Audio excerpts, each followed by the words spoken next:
Buen día, estimados hermanos, gusto de saludarlos a todos. Debido a un viaje familiar no podremos transmitir en vivo, pero aquí estamos entregando nuestro estudio bíblico, el último del año, cumpliendo nuestro compromiso con el Señor de poder llevar la palabra de Dios siempre y todas las semanas, así que aquí lo estamos haciendo. Antes que nada, en nombre de mi esposa, de mis hijos y el mío propio, queremos desearles un feliz año nuevo. Queremos darle la gloria a Dios por habernos permitido finalizar este año 2024 con sus desafíos, con sus pruebas, pero también con sus éxitos, con sus victorias y con toda la fidelidad de Dios que nos ha permitido llegar hasta el final de este año. Y le agradecemos al Señor también la oportunidad de haber podido transmitir la palabra de Dios, el evangelio de la esperanza eterna de Jesucristo a través de esta plataforma a lo largo de todo este año. Así que le damos la honra y la gloria solo a Él y les deseamos a todos que el año 2025 esté lleno de las bendiciones de Dios y que podamos juntos seguir aprendiendo de su palabra, seguir escudriñando la Biblia y poder vivir de acuerdo a la voluntad de Dios. Así que les enviamos un fuerte abrazo y feliz año nuevo para todos.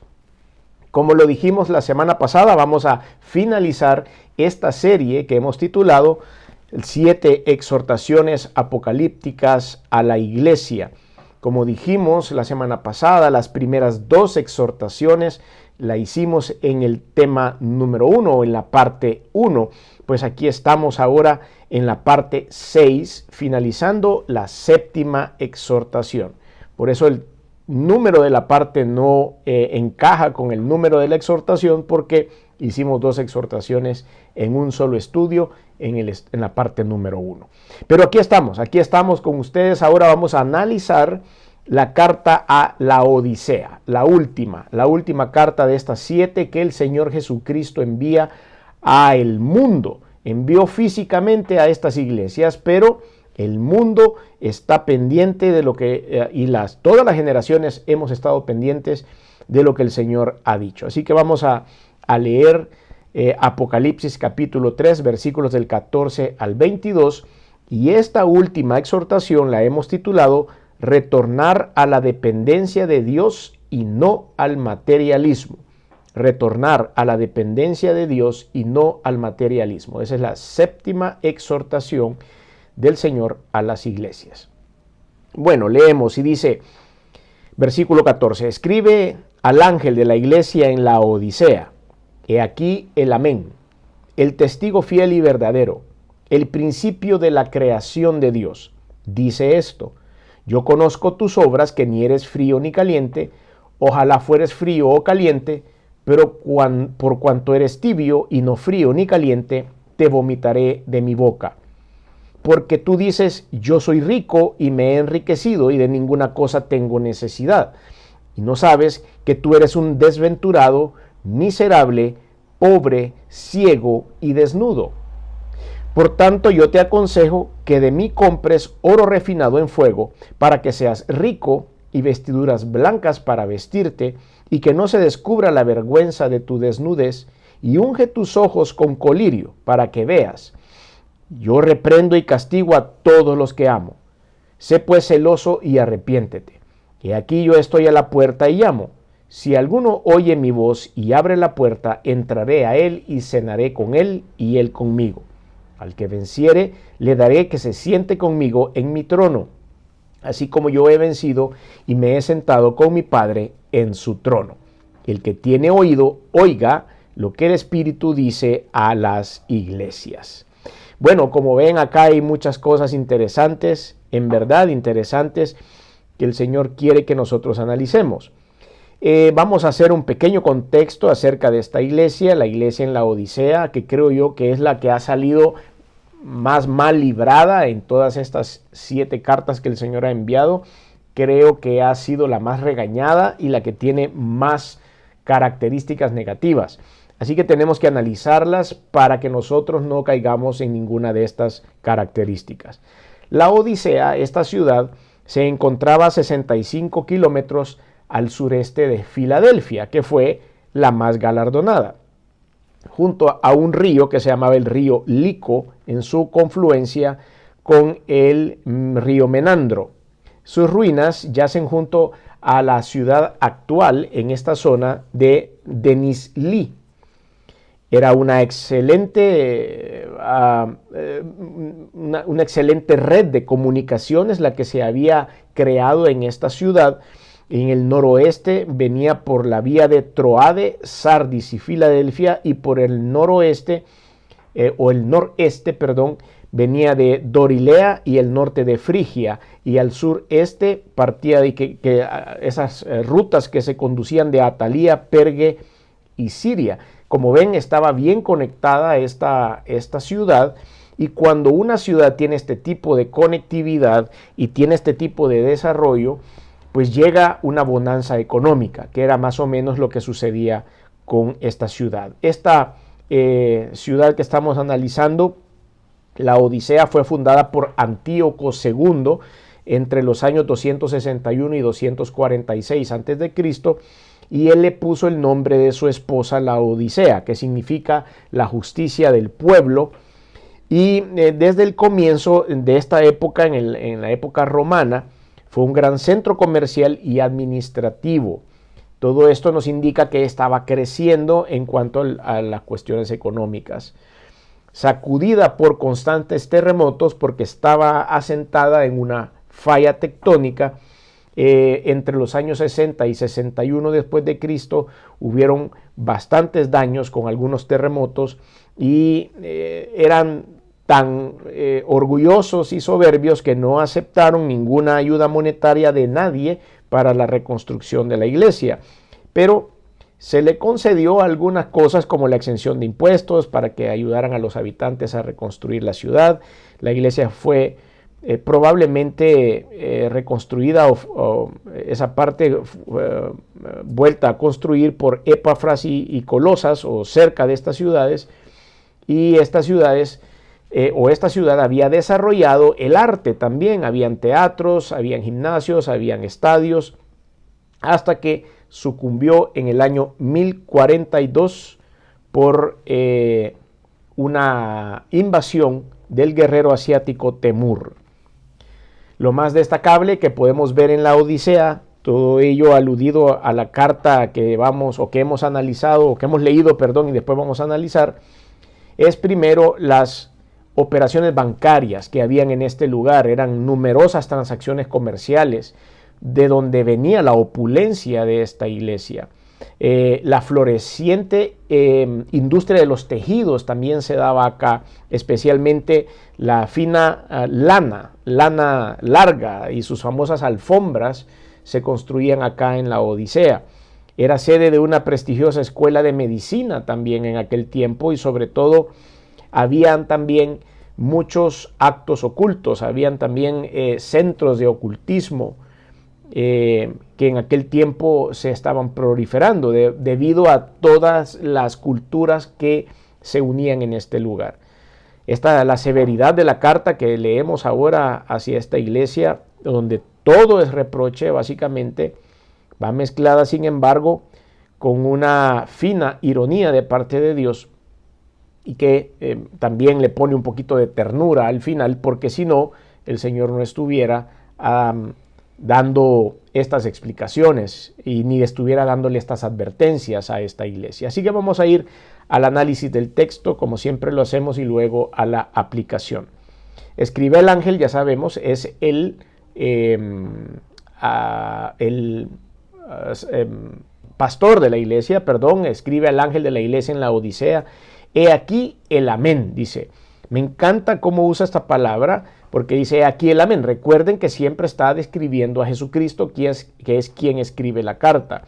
Y si comparamos este amén con el amén que encontramos en 2 Corintios capítulo 1 del 19 al 21, nos damos cuenta que Cristo es el hombre en quien la revelación de Dios haya una perfecta respuesta y un perfecto cumplimiento. Por eso 2 Corintios 1:19 dice, Él es el sí y el amén de Dios. Y eso podemos encontrarlo ahí para que veamos que el Señor Jesucristo era completo. Y es por eso que empieza diciendo esto. Luego dice, el testigo fiel y verdadero. el principio de la creación de Dios. Esta parte del principio de la creación de Dios a veces es manipulada o utilizada de manera errónea por algunas corrientes de pensamiento que dicen, por ejemplo, los unitarios que creen que solo es Dios, que no hay, Jesucristo no era Dios, que el Espíritu Santo no es Dios, sino que es solo Dios. Entonces dicen, el testigo fiel y verdadero principio de la creación de Dios, como diciendo que Jesucristo fue creado, como que es una criatura y no es parte de Dios. Pero cuando nosotros nos vamos al original y empezamos a desmenuzar lo que dice, Cristo es aquel por medio del cual Dios creó todas las cosas. Cuando nosotros leemos el original, tal vez la traducción nos quedó un poco en deuda al pasarlo al español.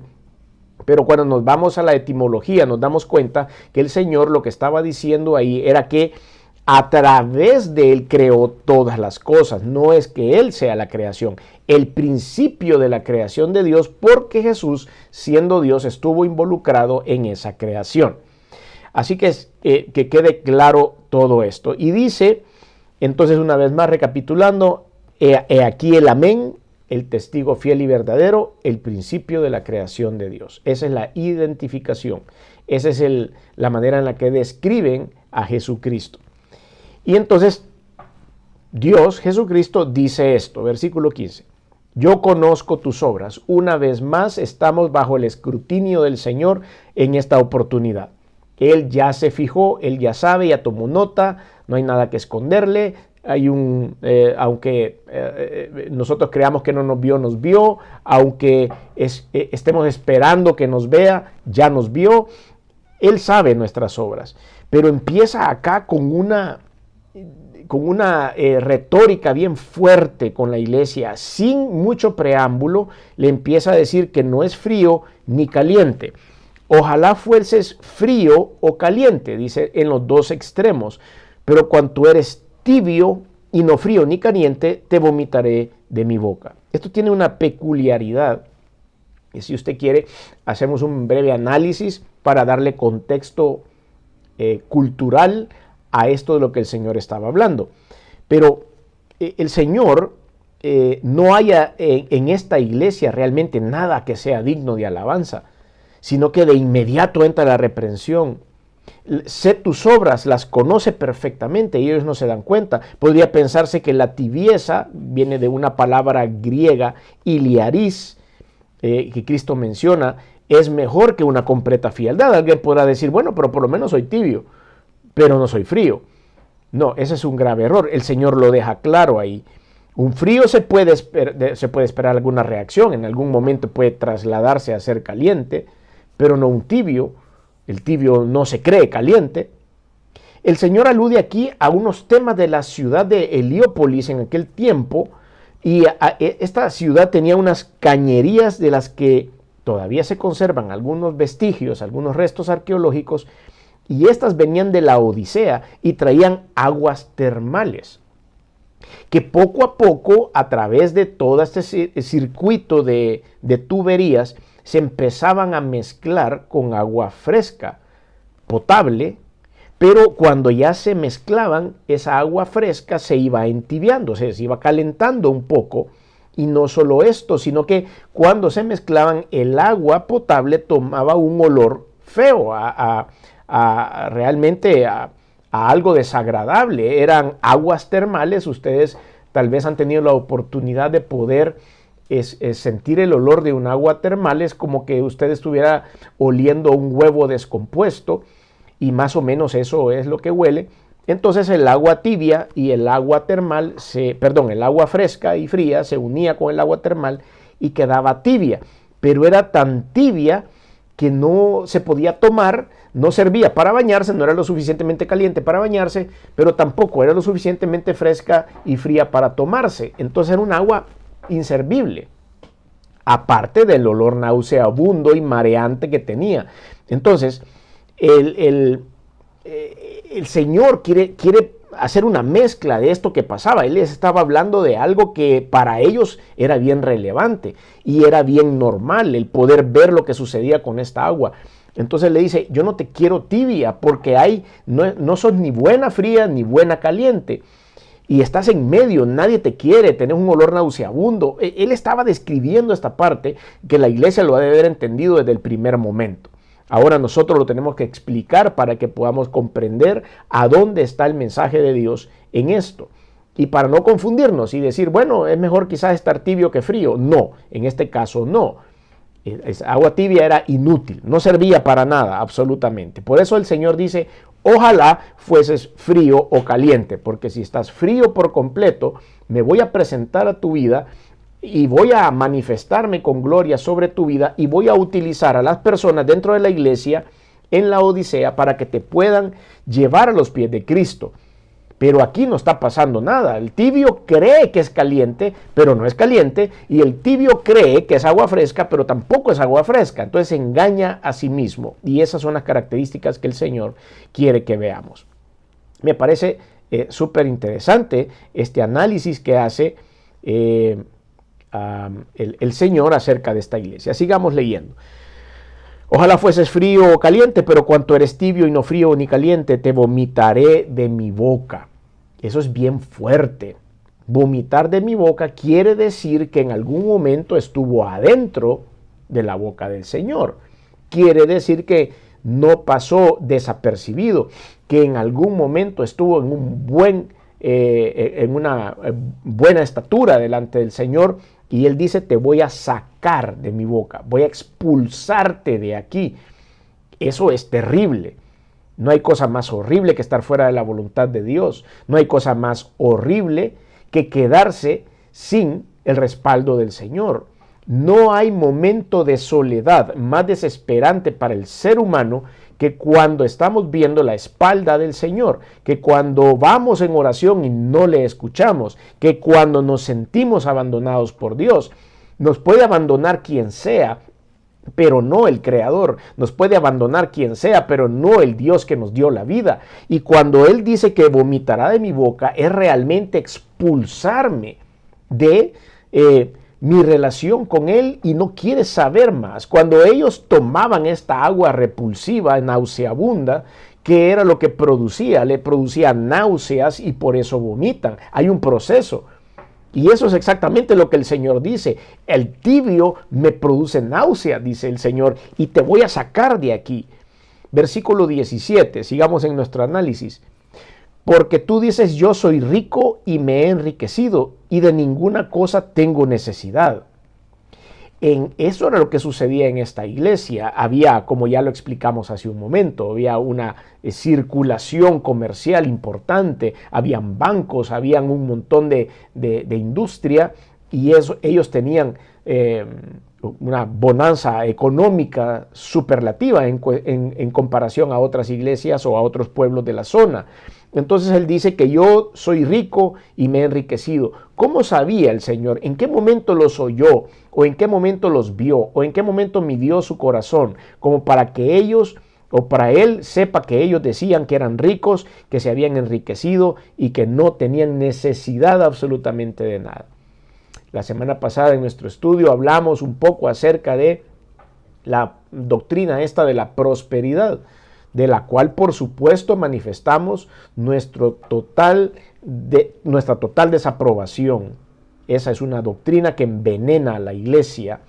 La prosperidad lo que quiere es que el cristiano viva haciendo un trueque con Dios. Yo te doy, yo siembro para el ministerio y tú me tienes que dar, que los hijos de Dios no han nacido para ser pobres, que los hijos de Dios deben tener recursos, que los hijos de Dios... Un montón de mentiras, que todos los que ya tenemos algún tiempo viviendo para Cristo y conociendo su palabra, no es esa la voluntad del Señor, por supuesto. ¿Por qué?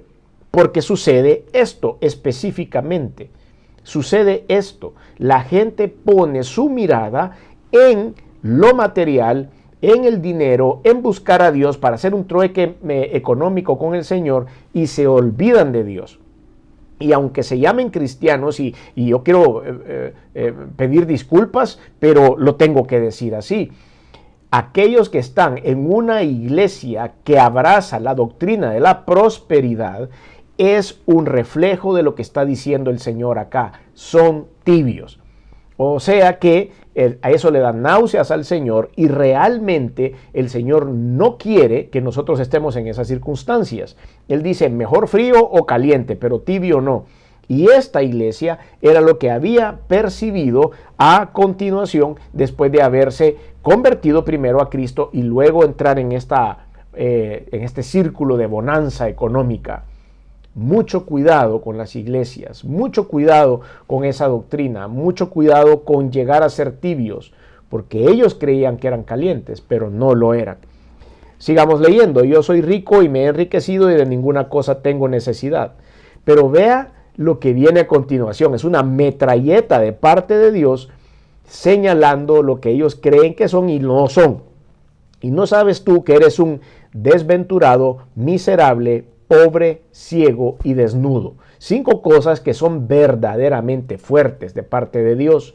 Y cuando Él menciona esto, yo creo que no necesitamos mucha teología para analizar palabra por palabra lo que el Señor dijo, y tampoco necesitamos de mucha inteligencia para entender que el Señor estaba molesto con esta iglesia y que realmente les estaba contradiciendo lo que ellos creían que era. Qué difícil, queridos hermanos y amigos, es poder llegar a una circunstancia en la que somos desnudados de parte de Dios y Él nos dice, tú crees que sos esto, pero realmente no lo sos. Lo que sos es esto. Y es una cosa totalmente contraria a la imagen, a la percepción personal o algo que yo había creado, que yo creía que era. Es difícil verlo desde este punto de vista. Entonces el Señor dice, no sabes que tú eres un desventurado, miserable, pobre, ciego y desnudo. Versículo 18. Por tanto, yo te aconsejo que de mí compres oro refinado en fuego, para que seas rico, y vestiduras blancas para vestirte, que no se descubra la vergüenza de tu desnudez, y que tus ojos con colirio, y que unge tus ojos con colirio para que veas. En esta oportunidad aquí el Señor le está dando la solución a la iglesia. Por tanto, te aconsejo, y esto nos sirve a todos, que de mí compres oro refinado en fuego. ¿Qué quiere decir esto? Que el Señor es una parte, o tiene una parte valiosísima, que no solo se consigue haciendo un trueque, que no solo se consigue entregándole una ofrenda. El oro refinado en fuego significa que hemos vivido el cristianismo, que hemos vivido nuestra vida con el Señor, que la hemos pasado por momentos de dificultad. Justo como vimos en la semana pasada, que le estábamos hablando acerca de Filadelfia. Filadelfia estaba pasando un momento difícil, pero en ese momento el Señor la levantaba. Eso es lo que dice, vamos a pasar refinados por el fuego, vamos a pasar por donde duele, por donde quema, pero al final de todo, nosotros vamos a comprar ese oro refinado para el Señor, para que sea rico verdaderamente, pero rico espiritualmente. No está hablando de plata, porque plata ya la tenían, sino que nos convertimos en una obra de parte de Dios cuando pasamos estas circunstancias. Y luego dice las vestiduras blancas. Recuerden que esta vestidura blanca siempre es un sinónimo de algo que está limpio y sin pecado. Y Dios le dice, tenés que pasar por el fuego, tenés que ser verdaderamente rico y tenés que no tener ninguna mancha en tus vestiduras para que la cosa funcione bien. Entonces, después de la coma dice, y que no se descubra la vergüenza de tu desnudez. Y unge tus ojos con colirio. Tal vez esta palabra, usted puede decir, bueno, la palabra colirio me parece que es un poco moderna, no sé si debería estar en este lugar, pero cuando nosotros vamos a la palabra, a la etimología y nos vamos a la palabra griega, efectivamente se usa el colirio, que era un ungüento que se echaban en los ojos en aquella época, hecho a base de aceites. Tal vez no era una gota como ustedes y yo ahora la usamos como lágrimas artificiales o algo que uno se echa para refrescar los ojos. En aquel tiempo no era de esa forma, no tenía algo oftalmológico como se hace hoy, pero era un ungüento que era como un aceite que se ponían en los ojos para poder refrescarse la vista. Entonces aquí dice, unge tus ojos con colirio para que veas. Quiere decir, aclárate la vista. Deja de estar viendo cosas que no son ciertas. Estás viendo espejismos. Estás poniendo tu mirada en cosas que verdaderamente no son reales ni concretas. Entonces el Señor le dice, limpiate bien los ojos para que veas. Yo reprendo y castigo a todos los que amo. Es una verdad que nos compete a todos, no solo a la iglesia en la Odisea. Él reprende y castiga a todos los que ama. Por eso nos tenemos que someter a Dios y a su disciplina. No podemos olvidar, como dice la Escritura, que Él a los que ama disciplina, porque si no, dice, fueran hijos bastardos, dice la Escritura, y que Él nos tiene que disciplinar. Y aquí lo dice una vez más. Dice, yo reprendo y castigo a todos los que amo. Sé pues celoso y arrepiéntete. La palabra celoso acá no quiere decir en que usted tiene que ser celoso con su esposa o celoso con su esposo, no significa ese tipo de celo, sino que ser celoso quiere decir cuidadoso, guardar aquello que para mí es importante, no arriesgar lo que para mí es importante. Sean celosos con la palabra de Dios, sean celosos con cumplir los mandamientos, quiere decir cuiden de hacerlo bien y arrepiéntete, dice la palabra. Y aquí yo estoy a la puerta y llamo. Y aquí viene una parte, bueno, arrepiéntete, es arrepiéntete. No hay mucha teología en esa palabra, nos tenemos que arrepentir. Pero aquí viene una parte que es muy utilizada, la hemos utilizado mucho, se han hecho hasta pinturas acerca de esto, cuadros artísticos acerca de este versículo 20, y dice, aquí yo estoy a la puerta y llamo, y si alguno oye mi voz y abre la puerta, entraré a él y cenaré con él y él conmigo. La representación artística más común de este versículo 20 es esa puerta sin chapa o picaporte, se dice en algunas otras culturas, en donde el Señor llega y toca, pero no abre. El Señor no va a ir a abrir nuestra puerta. Dios, lo hemos repetido en varias ocasiones, es un caballero, no va a irrumpir en mi vida, a imponer lo que Él quiere imponer, sino que lo tenemos que hacer de corazón. Y por eso la representación artística de esto simboliza a un Jesucristo tocando la puerta, una puerta que no tiene chapa, que solo puede ser abierta por dentro. Y aquí es lo que el Señor dice, yo estoy a la puerta y llamo, si alguno oye mi voz, abre la puerta y entonces entraré y cenaré con él y él conmigo. Por eso es súper poético este versículo y es maravilloso si nosotros lo queremos ver desde ese punto de vista. El Señor entra solo si usted lo deja entrar. Jesucristo no se va a sentar a cenar con usted si usted no lo invita a su vida. Este versículo es el versículo que se utiliza también cuando necesitamos exponer los procesos de salvación en Cristo Jesús. Es cuando le invitamos a alguien, y tal vez este es su tiempo para que lo podamos hacer, de hacer una oración y recibir al Señor Jesús y reconocerlo como el Señor de mi vida, es decir, como el Rey de mi vida y como mi Salvador.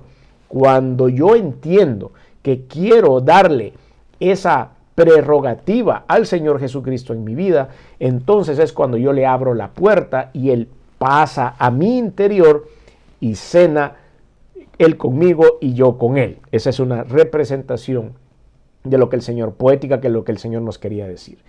Después viene el versículo 21 y dice, al que venciere le daré que se siente conmigo en mi trono. Al que venciere le daré que se siente conmigo en mi trono, así como yo he vencido. ¿Recuerdan ustedes una porción en el Evangelio según San Juan en donde el Señor dijo, en el mundo tendréis aflicción, mas confiad, yo he vencido al mundo? El Señor Jesucristo venció a la muerte, resucitó al tercer día, pasó 40 días con sus discípulos antes de ser ascendido a los cielos, y Él anunció diciendo, os conviene que yo me vaya para que quede aquí al gran Consolador, que es el Espíritu Santo. Me voy a preparar morada para cada uno de ustedes. Y aquí es a donde el Señor, después de haber vencido, nos hace a nosotros la misma propuesta. Al que venciere, le daré que se siente conmigo en mi trono. esa morada que Él está preparando, así como yo he vencido y me he sentado con mi Padre en su trono. Es por eso que nosotros decimos, el Señor Jesús resucitó al tercer día y ahora está sentado a la diestra de Dios. Y después cierra la carta haciendo o diciendo siempre lo que dijo en las otras 6 cartas anteriores: el que tiene oído, oiga lo que el Espíritu dice a las iglesias. Quiere decir que el que quiera oír, oye, y el que se quiere hacer el sordo, se hace el sordo. Pero al final las consecuencias ya están escritas. Sabemos qué va a pasar para aquellos que se quieren hacer los sordos. Entonces aquí el Señor define algunas características de esta iglesia. Hacemos la aplicación ya después de hacer el análisis del texto línea por línea. Y aquí vemos de que hay algunas características de estas iglesias. Vive la iglesia en la Odisea, vive 2 mundos diferentes. Es un mundo en donde él cree que es espiritual, pero no lo es. Cree en Dios, pero cree también en el materialismo. La palabra de Dios dice: no puedes adorar a 2 señores, porque dejarás a uno y te seguirás al otro, o dejarás al otro y seguirás al otro. No podemos amar a Dios y a las riquezas, dice el Señor Jesucristo. Entonces, aquí vemos que esta iglesia había caído en esta trampa. ¿Cuál era la causa entonces de la tibieza de esta iglesia? El materialismo. Eso es lo que vemos acá. Y es por eso que esta última exhortación la hemos titulado Retornar a la dependencia de Dios y no a la dependencia del materialismo. Esta iglesia ponía su confianza y su amor en el dinero, en el estatus, en el negocio, en el comercio. No entiende que la bendición de Dios no está en lo material, sino que Dios nos bendice y a consecuencia de eso, por supuesto, suple nuestras necesidades. Pero nosotros nos independizamos de esa necesidad material porque nuestros ojos están puestos en Jesús. El que tiene esta percepción hace del dinero su Dios. Y es ahí donde nosotros nos confundimos. Dios no quiere que hagamos del dinero nuestro Dios. El dinero es malo cuando él usurpa la posición de Dios. Si usted es bueno para hacer negocios, si usted tiene una vida que le permite ciertos lujos y ciertas comodidades a causa de su posición económica, eso no es malo, eso no es pecado. Es pecado cuando yo pongo el dinero como mi Dios y cuando he abandonado a Dios y solo me quedo como cristiano de nombre, enfocado en hacer más dinero, más dinero, más dinero, y me olvido también de ministrar la palabra de Dios. En la práctica no depende de Dios, aunque crea en Dios, pero no depende de Dios, depende de el dinero. Esto es la causa de la tibieza de esta iglesia. Consejo que le da el Señor para salir de esta tibieza producida por la idolatría al dinero: primero es valorizar lo espiritual más que lo material. Lo vemos en el versículo 18. Segundo, valorizar la vida de santidad antes que los bienes. Ese es el segundo consejo que el Señor le da. Número 3, valorizar el discernimiento espiritual sobre las apariencias de la vida. Unge tus ojos con colirio, dice. Tenemos que valorizar lo que el Espíritu de Dios me está indicando antes que lo que yo veo delante de mí. Y esto va a tener algunas conclusiones, por supuesto, algunas consecuencias. Las consecuencias buenas de poder seguir a Cristo, pero también hay consecuencias de no corregir el materialismo. La primera consecuencia es exponerse a la disciplina de Dios. Porque llega un momento en que Dios no va a tolerar que nosotros tengamos idolatría a otras cosas. Y pueden pasar muchas circunstancias en las que Dios haga manifiesto su desacuerdo con nosotros. Entonces debo de tomar algunas medidas para corregir el amor al dinero o corregir el amor al materialismo. Lo primero es: debo arrepentirme, por supuesto. Eso es lo primero que le dijo el Señor a esta iglesia: arrepiéntete, por lo cual arrepiéntete. Debo entender que el materialismo me está cayendo encima y que verdaderamente me está ahogando, aunque yo no me dé cuenta. y me distrae, me divierte, me gusta el materialismo, las cosas materiales, comprar, ganar dinero, pero realmente eso me empieza a ahogar espiritualmente. Entonces debo arrepentirme. Por eso le dijo el Señor, sé pues celoso y arrepiéntete. Número 2 es volver a poner a Jesús como la prioridad número 1 en mi vida, y no el negocio, y no el dinero. Y aquí yo estoy a la puerta y llamo. Y de esa manera el Señor va a llegar a mi vida y yo lo tengo que poner como prioridad número 1. Y esto nos va a llevar a tener una recompensa. Vamos a estar con Jesús por la eternidad. Cuando nosotros logremos hacer esto, vamos a estar con Jesús en la eternidad. Por eso el 21 dice, el versículo 21, al que venciere, le daré que se siente conmigo en mi trono. El Señor nos está asegurando, dejen eso, les voy a dar la oportunidad de estar conmigo en el trono. ¿Por qué no le hacemos caso a Dios? Debemos hacerlo. Así que llamamos a nuestros amigos, a nuestros hermanos y a todas las personas a que lleguen a la salvación eterna en Jesucristo, y a que si hay algo que le ha robado el espacio a Dios, en este caso con esta iglesia hemos hablado del materialismo, pero puede ser que sea nuestros hijos, el trabajo, nuestra esposa, nuestro esposo, el que está robándole el centro a Cristo. Entonces ahí es cuando nosotros tenemos que renunciar a eso y poner a Jesús en el lugar que le corresponde. Así que si usted quiere recibir a Cristo como Señor y Salvador y ponerlo en el centro de su vida, si usted no lo ha hecho nunca, le quiero invitar a hacer una sencilla oración que dura unos cuantos segundos esta oración, pero que puede ser trascendental para el resto de su vida humana y eterna. Y es entregarle su vida a Cristo. Así como dice esta porción de la Escritura, he aquí yo estoy a la puerta y llamo. El Señor está tocando a la puerta de su vida. El Señor está tocando a la puerta de su corazón. Ábrale y permítale entrar a su vida para que Él se siente a comer con usted y usted con Él. Si usted quiere dar ese paso de fe, nosotros le podemos acompañar nada más en una oración. El Dios hace todo lo demás. Nosotros únicamente le hacemos una invitación. Si usted quiere dar ese paso de fe, ahí donde está, repita conmigo esta oración. Señor Jesús, reconozco que he hecho cosas que no han sido de tu agrado, perdóname, me arrepiento. Reconozco también que viniste al mundo hecho hombre, que te colgaron en una cruz y la sangre que derramaste ha servido para limpiar mis pecados. Reconozco que resucitaste al tercer día y que estás sentado a la diestra de Dios. Por lo tanto, hoy abro mi corazón y te recibo en él como mi único y como mi suficiente Señor y Salvador. Ayúdame, Señor, para poder ser guiado por el Espíritu Santo. En este momento abro mi puerta y te invito a que pases a mi vida. En el nombre de Jesús. Amén. Si usted hizo esta oración, estamos muy contentos. Esperamos que busque una iglesia donde congregarse, una iglesia bíblica, una iglesia que predique la palabra del Señor, para que usted pueda seguir en su crecimiento espiritual. Vamos a terminar con una oración. Dios Todopoderoso, grande y misericordioso, el único, el verdadero, el Todopoderoso, Creador de los cielos y de la tierra, venimos a tu presencia, Señor, a darte alabanza, pero también a darte gracias. Gracias, Señor, por terminar este año.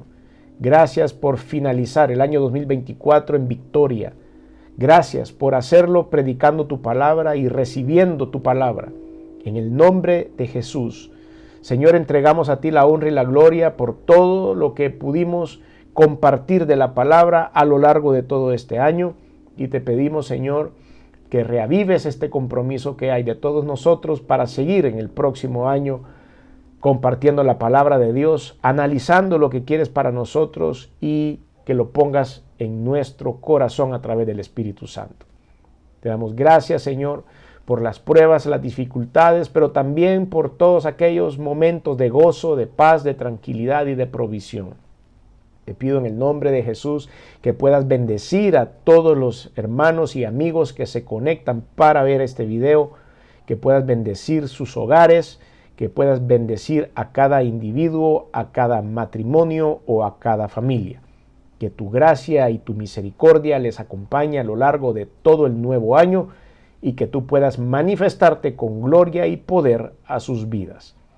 Expresamos a ti honra y gloria por siempre, entregamos a ti la única alabanza que es solo para ti y dejamos, Señor, este año atrás y vemos, Señor, con mucha expectativa y con muchas ganas de seguirte sirviendo el año nuevo que pronto comenzará. En el nombre de Jesús, amén y amén.